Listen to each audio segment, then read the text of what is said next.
Ang programang ito ay rated SPG. Striktong patnubay at gabay ng magulang ang kailangan. Maaaring may masiselang tema, lengguwahe, karahasan, sexual, horror o droga na hindi angkop sa mga bata. Sigido na si Dr. Lindo na sabihin kay Annalyn ang buong katotohanan at ito ay sinabihan niya si Annalyn na maghanda-handa sa kanyang sarili na kung saan ito ay maraming magaganap na pasabog dito sa abot kamay na pangarap kung saan dito na nga aaminin ni Dr. Lindo ang katotohanan kay Annalyn na ayaw pa ni Dr. Carlos Benitez na ipaalam sa mag-ina na si Lynette at saka si Annalyn para ito ay hindi humadlang sa kanyang planong pagpapakasal kay Lynette.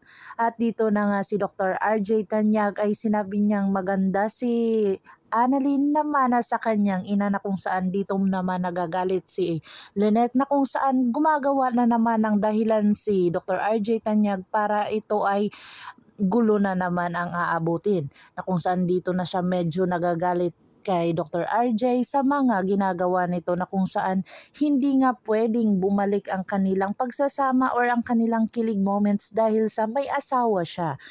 At sa kaalaman ay si Moira ay troubleshooter talagang pagkatao na kung saan wala naman siyang ginagawa pero ginagawan siya ni Moira ng pagkakamali para ito ay pagbintangan na wala naman silang ginagawa na kung saan si Dr. RJ ay talagang porsigido na sa kanyang sarili na umiwas kay Moira na kung saan dito na nga si Moira ay medyo nagtatago nga sa kanyang maskara na kung saan dito nga niya sinabi na plastic si Moira at hindi niya na kayang pakisamahan si Moira at lalong-lalo na wala siya talagang nararamdaman doon.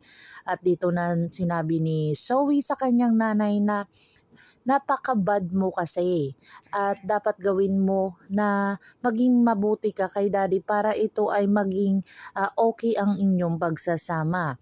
At iyon lang naman ang hinihiling ni Dr. RJ Tanyag kay Moira na maging panatag at magtiwala sa kanya kasi wala naman siyang ginagawang pagkakamali.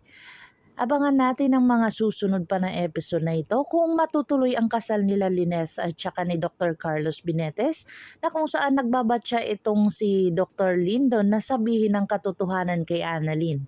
Kung bago ba lang pa kayo sa akin channel, please like, share, and subscribe para ma-update po kayo sa mga susunod pa. Yun lamang po at maraming salamat. May God bless us all. Thank you for watching.